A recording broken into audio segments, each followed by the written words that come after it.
Hey everybody, what's going on? And good morning to y'all if you're listening to this in the morning. Thank you for joining us on another episode of Lessons with Dad.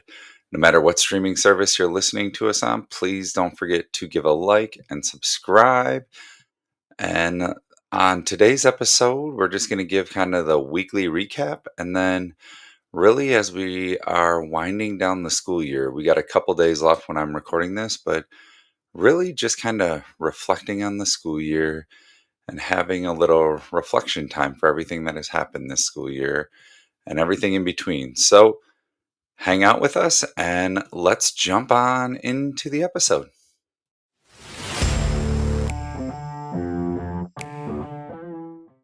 All right. So, thanks for hanging out with us today on Lessons with Dad.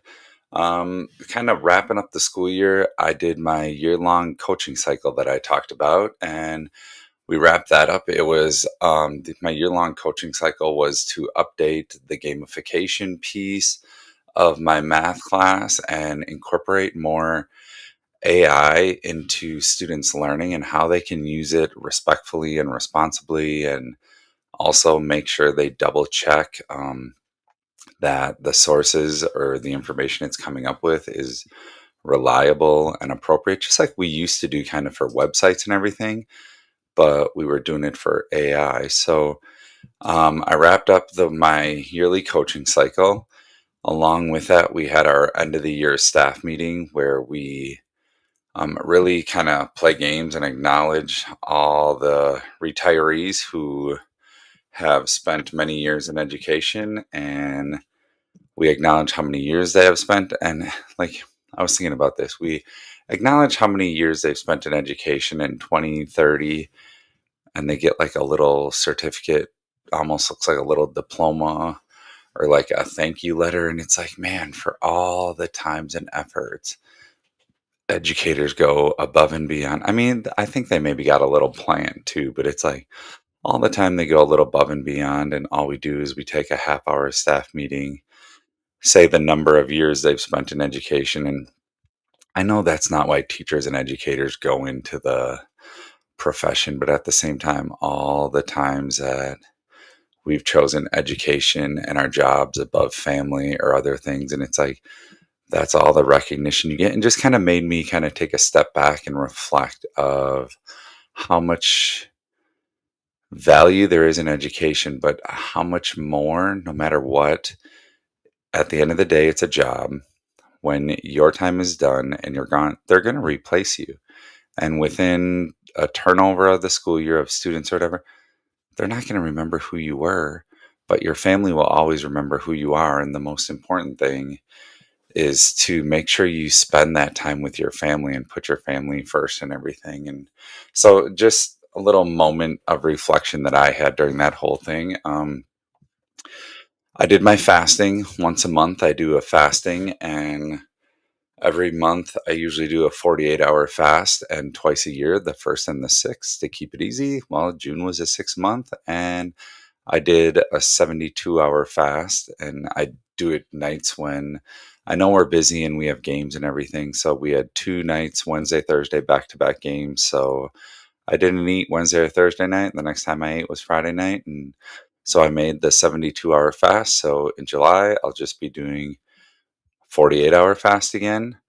Um, we did our Brooklyn walk since that is where I teach.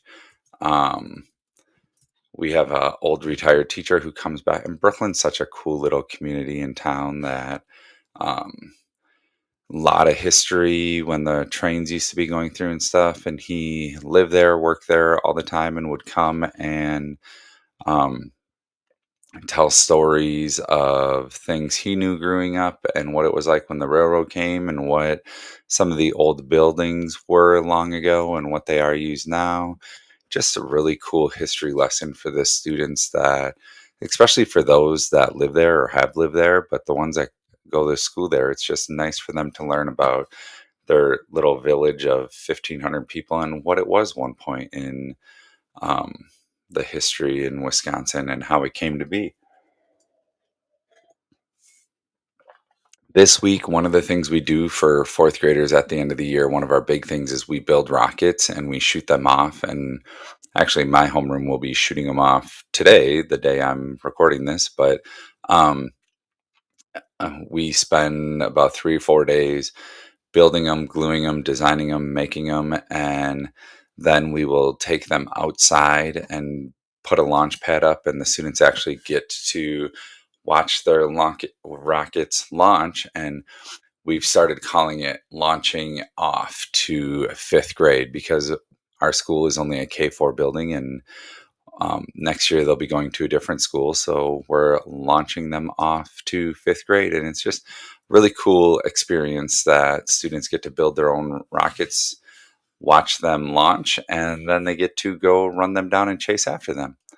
And while we were doing that, some of the students were doing passion projects for language arts, and one brought in hockey gear. And if you've never seen hockey bags are basically, like, I was joking around that like a student could fit in the bag. And so one of the students jumped in the bag, and I was actually running around the halls with him in the bag, or like rolling it up to people and asking him to check the bag. And he would pop out scaring people. And it was just, those are the simple things and funny things that you can make education fun, especially for 9 and 10-year olds. They love that stuff, and they're giggling, running around the hallways, watching people. And those are the things they're going to remember. They're not going to remember what we learned for math or what paper they wrote and stuff like that, but they will remember those silly, goofy moments when you take that time to make learning fun or have fun at school and connect with them. Another fun thing that happened this weekend was some of our friend, my daughter was going to have a sleepover at one of her good friends' house this weekend, and they asked if she wanted to go swimming to the pool. Well, they also have kids that are in Carter's age and Madden's age. And they said, "Oh, do all of your kids want to go swimming?" And then they were like, "Sure." And they asked if I wanted to go along. And I was like, I was like, I would, but right now I just really would prefer not to see students. And they're like, "No, I get that. Okay." And I was like, "Just let's get into the summer." And, but they're like, "We'll still take your 3 kids." I was like, "Really? You want all of them?" Like, I mean, you're more than welcome to have them, but if you really don't want them, you don't have to take them out. They're like, "No, we'll take all of them. It'll help us entertain our kids." So we were like, "Sure." So Sarah worked Friday night, so she slept part of the day Saturday. And Saturday morning, I dropped them off, and they were like, "We'll be in touch." And so I ended up putting a wall together. It was like wooden plank wall with the sheets and stuff that my wife wants 2 walls in our basement done with that. So I got one of them together, still got one more to finish while the kids were gone. And then we went to pick them up, and Mara was supposed to sleep over. Well, then the youngest wanted Madden to sleep over. So they were like, "Please, please, please." And we're like, "Okay, well, for Madden's first sleepover, because she's only in kindergarten, maybe it would be a good thing if Mara was there." So we were like, "Oh, if you're okay with it." And they were like, "No, that's fine, totally fine." And then all of a sudden, Carter wanted to sleep. So all 3 of them slept over at their house too. So we had a pretty peaceful, calm weekend. And it actually allowed Sarah and I to take the boat out for the first time. It was only a couple hours because we didn't want to leave Marty, our puppy, home alone for too long. But we took the boat out for like 2.5, 3 hours, and we didn't. I wish the fishing would have been better. Caught one fish in the first probably 10 minutes we were out there, and maybe had 3 or 4 other bites. Um, but it was a peaceful weekend without the kids, and they had fun.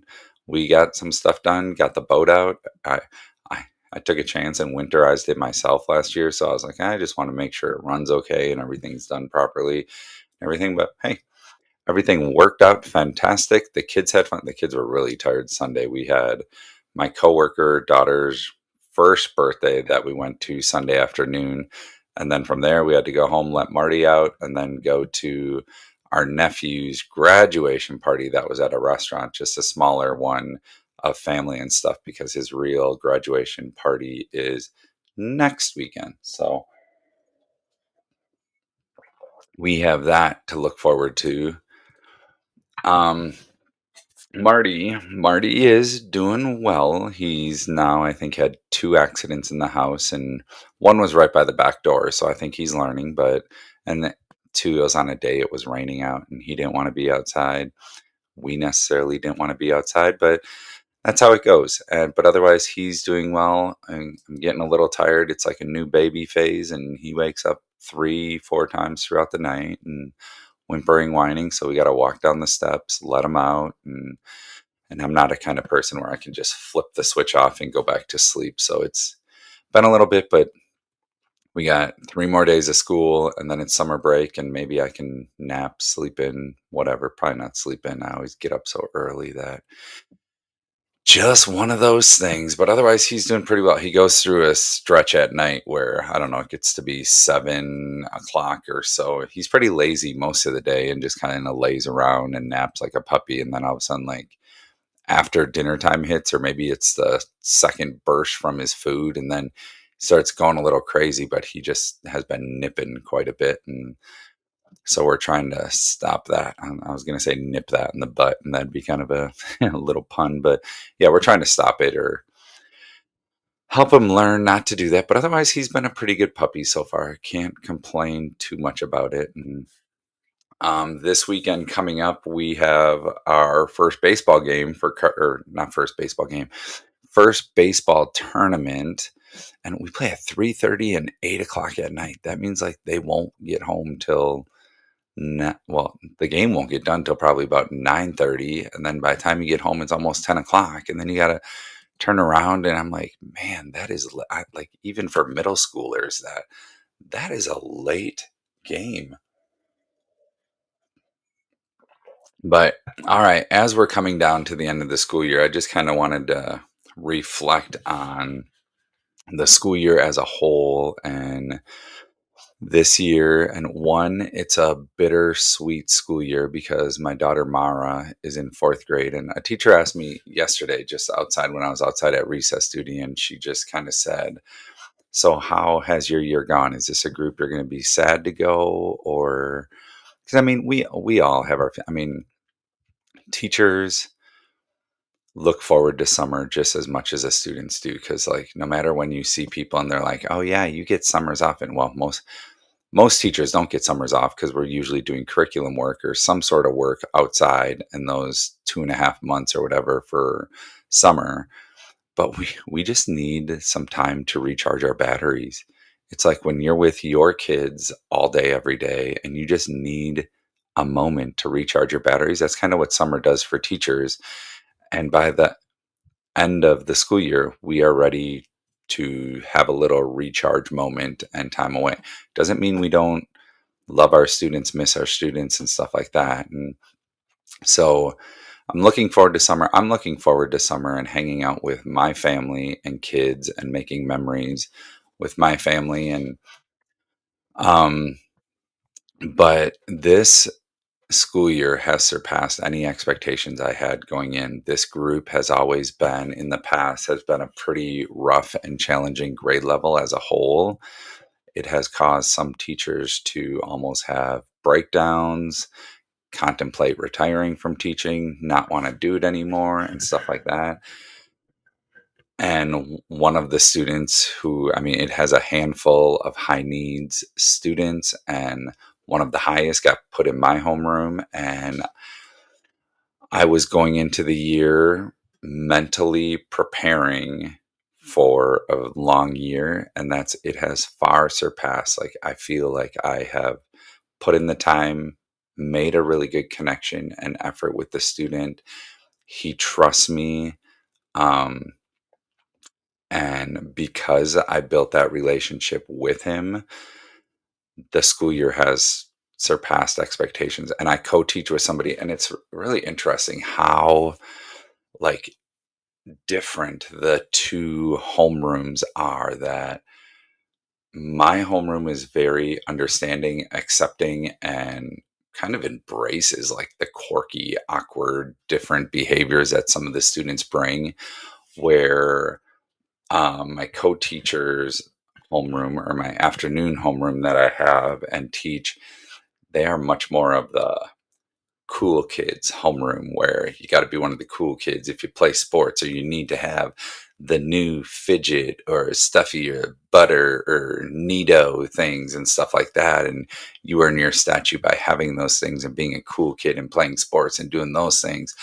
And it's really interesting the different dynamics and the different ways I have had to try to connect with some of the different students. So it's just really interesting. And looking back, I would like to say, like, setting high expectations, holding students accountable, and making those connections. Now, well, I always say one of the things I love about team teaching is I don't have to be everyone's favorite teacher. I know I'm different. I'm unique. My joking around, teasing, kind of personality and style and stuff isn't for everybody. And that's the great thing about team teaching. If you don't make a connection with me, I'm hoping you'll make a connection with my co-teacher or the guidance counselor or somebody else in the building. Like, it doesn't have to be me. But we do talk a lot about, like, you still have to respect people. If they're not your best friend or you don't hang out with them all the time, that's okay. You don't have to be friends with everybody. But at the same time, you can get along and respect everybody and treat them with respect the time you are with them. So this is a group. There's some different personalities that I will really miss. And like yesterday, I had a kid come dressed up as George Washington. And my homeroom, being the accepting behaviors that they are, just out of didn't say anything, didn't say a word. They just started calling him George right away. And he was George Washington for the day. And it was like, we embraced it. His name was George for the day. He also comes a lot of times, well, he'll wear like a velour suit with a top hat. And it's like those different personalities, and they'll stand up, they'll dance in class, they'll shake their bottoms in class and start dancing, and they call it beating on the bangos, and they'll bang their drums and blow loud fart noises and stuff. And actually, that's how we get class started sometimes, is say sound the gong, and he does a really loud fart noise, and that's what starts work time in class. So it's like those awkward or different behaviors that are accepting in my homeroom, that probably in the afternoon homeroom would just be looked at like they are out of their minds and ridiculous and crazy, and they wouldn't be accepted or cool and would probably be laughed at and made fun of. So it's just interesting, the different dynamics. But I am ready for summer. It's going to be a summer of a lot of baseball, a lot of camps. I'm doing 2 weeks of summer school. Um, but it should be fun. The kids are at fun ages. We'll have 12, 10, and 6. So they'll be at fun ages where we could go kind of independently do stuff. I mean, we got to think about Marty, because now we got to figure out, what are we going to do with a dog when we are traveling around and doing stuff for the days and things like that. So it'll be interesting, but I'm ready for summer. This year has surpassed my expectations by far. And I tell all my students every year, if any of them ever have a desire or are thinking of going in education, they are always welcome to come experience a couple days or do their student teaching with me in the classroom. And I hope one day some of them actually, I do have one student who has been coming back and spending time in 4th grade throughout. So maybe she'll be the first one to take me up on it. I've yet to have anybody take me up on it, but we'll see. So I hope you all have an amazing, wonderful week. Go out and make it a great week. Thank you for listening. Please don't forget, whatever streaming service you're listening to this on, like and subscribe, and we'll catch you on the next episode. Thanks.